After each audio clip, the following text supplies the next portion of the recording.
Kids have a right to become who they're capable of being. They come to you with all these different aspects of who they are. School choice meets that need precisely.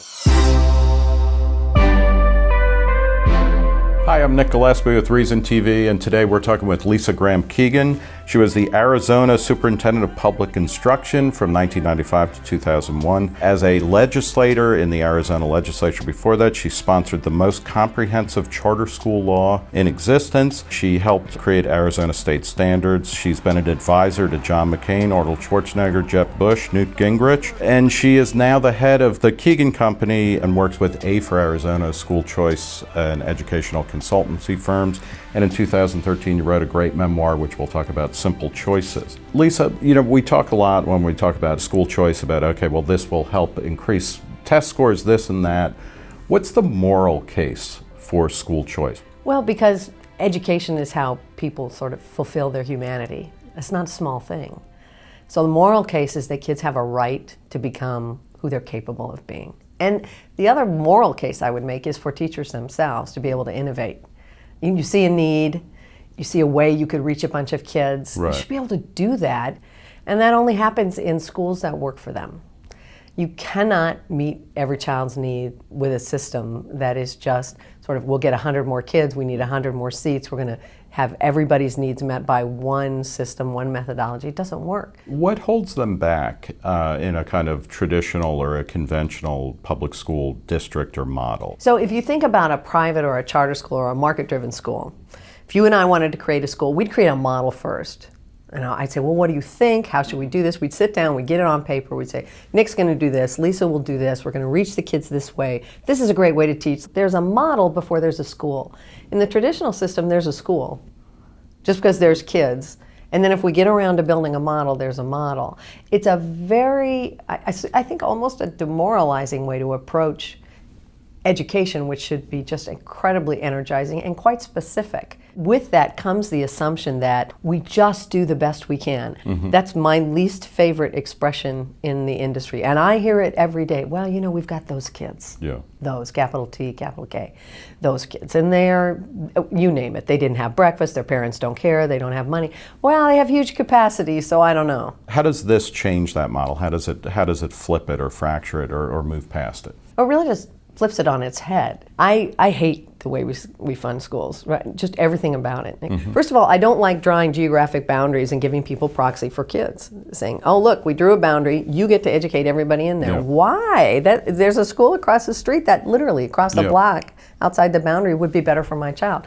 I don't like it. So, some school districts will be able to spend $20,000 per student, others can only scrape together $10,000. Is there a role for kind of equalization of per student funding at the state or at the federal level, or is that just missing a bigger picture? So I wouldn't do it at the federal level. If I had my way with the magic wand, I would ask for state-funded programs based on the needs of kids. You put the money as close to the child as possible. I started saying years ago that we should have a backpack. Right. Money should go in there. Wherever the kids go, the money goes, because that's obviously a choice that's going to work for that family.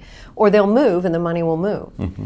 So that's still the system I've been chasing for 25 years. I think it works because when it works for the child, the money's available to the school. Talk about, a number of major school districts around the country in very different areas serving very different populations have tried backpack funding or something approaching it. What have the results been so far? So far, nobody's done it full out. Mm-hmm. So a lot of people are trying, and there are now entire companies that have come up around figuring out how to do this, how to take the old chart of accounts and move it to kids. To me, that's a marketplace sign that we're making huge progress. 20 years ago, none of those companies existed.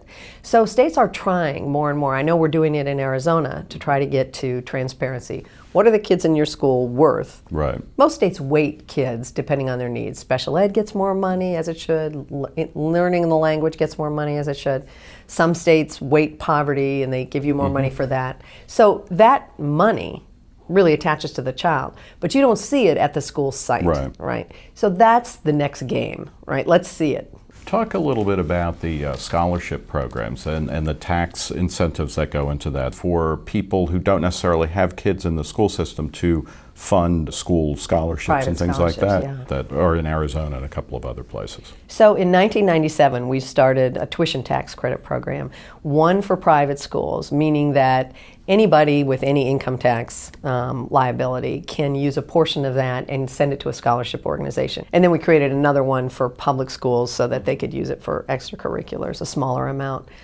But that's been hugely successful, and over the past couple of years, we've added education savings accounts for private schools. So, and that works like a medical savings account or a health savings account. It's a debit card, and it really is money following kids. How are the educational savings accounts funded? They're direct. So maybe 90% of what you would get from the state, you have the ability to spend on a private school, supplemental education, et cetera. The state says to every student, No, or you, not to every fund? student. So Okay. particular classes of students. So students in failing schools, so that's a desperate need immediately. We offer them to students with special needs. So if your student is in one of these classes, you have the ability to use the money we would otherwise use in a traditional public school for other options. Okay, so that's true backpack funding, really. It really is. Yeah. It really is direct public funding. The tax credit never becomes public money, and that was the court decision Right. on that, Yeah, which 'cause I there was love. a Supreme Court ruling on Yeah, that. I think you've got to have a sector of education that government doesn't touch. I really do. I mean, at the college level, schools like Harvard, they have a bazillion-dollar endowment. They don't need money, but they'll get a lot of money. And in Arizona, is it mostly like well-off prep schools that are getting funded on that, or is it religious schools that are serving lower-income households, or what? It's everybody. So my favorite scholarship organizations are targeted to high-need kids. We did not set an amount of money that had to go to low-income kids in that program. And I was part of that decision and thought, the market's going to run on this. These scholarship organizations are going to tend towards people without money. Let me just say that is not true, Nick. And as it turns out, people will seek ways to get these things to advantage themselves. Had I to do it all over again, I don't know what I would have done, because if you keep it just for low-income families, the political stability is less. The best thing about marketplaces is they teach us what people really want. Right. And the fact is, people really want these choices, and particularly in Arizona, where we let it grow all through the socioeconomic sectors. A lot of charter schools are keyed on very low-income families, which is the biggest need, and that's where my heart is. The political world actually runs in wealth, and you can like that or dislike it, but the political reality around that's what's going to turn the corner for Arizona. The early kind of charter school or school choice movement was geared towards low-income, That's often right. minority students who were not being served by traditional public schools. But for middle-class, upper-middle-class parents, what are the charters oriented around? What Just high academic achievement. Really, really So it's internationally like 10 years competitive of schools. calculus, all of that kind of stuff. Well, yeah, and what's really interesting, Nick, is that in suburban places, everybody thinks our schools are great. And that they look great. I love the geraniums out front. My kids are really fabulous. Yours are fabulous. We're all awesome. And then you get this school right next door to you where the kids are just kicking it. And wait, what? You're taking what? And so that over 20 years has had a massive effect in Arizona in suburban areas. And so these schools, they have wait lists all over the place. They're coming up new every year. They're the fastest growing sector of Arizona's education. And so it's just a notch above. What are the big impediments to school choice? I mean, the first charter school law was passed in 91 in Minnesota. Okay. I mean, since then, so we went from 0 to tens of thousands of children attending charter schools. Right. What are the big impediments to this radical idea just that people, regardless of their income, should be able to have a choice in where their kids go to school and some say in what's going on in that school? Well, it depends who you are, but most of the pushback comes from those who are locked into the traditional system. So local control, meaning local school districts, were meant to serve everybody's need. Wherever you live, that's your school, that's the one you have to pay. And here's another issue. One of the things we use in these boundaries are taxes for construction. And I just have a huge problem with the amount of money that gets wasted in construction and the property taxes on that. In Arizona in particular, we build these massive facilities, 20 acres standard for elementary school, 40 acres for high school. Everybody's got a stadium. There is no way to pay people to teach what you should be able to pay them if you're going to keep building those behemoth things. Well, we do that on local property taxes. Is that partly, though, it's often seen as a bug in the school funding system, but maybe it's the purpose that if you are raising taxes to build these big buildings, you create property taxes that effectively price out many people from that school district. So, it's a way of maintaining a public school district that's only for people who can make X amount of money, and it kind of keeps people out. Well, that's the effect. I don't know if that's the intention, right? I don't know that people do that intentionally. I mean, it's a noble thing to want to be on the local school board, but unfortunately we gave them the job of being local monopolists. That's a bad idea, and we gave them the wrong job. And so that the biggest pushback really comes from that tradition. And when you say we're going to also have public schools that are free to move, free to hire, free to use their money the way they want to, you hear the expression, well, they're taking our money. Well, no, actually, we meant for the money to be for kids. The point at which we started making money about the system and not kids is when we allowed that culture to develop, which is local control means I get to school everybody and get paid for everybody. You're not going to be able to go from school board to say, look, you've got it all wrong, do this. What's the best way to just kind of get around that or leave that in the past because it's not a conversation worth engaging in anymore? That was a whole conversation before we passed Arizona's law in 1994 for charter schools. Up until that point, you asked your local school board, could we start an independent school? No, is the answer. It's just basically saying, we're educating everybody. In Arizona, we said, how about this? How about we just create a state board for charter schools? So if there are teachers who want to start schools, they can do it. And we went around. And the funding for that would be a portion, we were the first state to say all the operational funding that would go to any student is going to come out of the state general fund and it's going to follow kids. It's become a problem in Arizona because the only thing growing now in Arizona is the charter system, and that is a huge weight, sort of on the general fund. But that's easy to fix. And it was worth doing it to go around. One of the questions that are asked about charter schools is that, well, they're not really accountable. What are the arguments for standards, either statewide or local standards or national standards? So charter schools are accountable on every front, much more accountable in that they have a board that puts them into business. So you have to apply. We have to take our model to the board and say we're going to do good things. And somebody's going to say, why? prove that to us before you even start.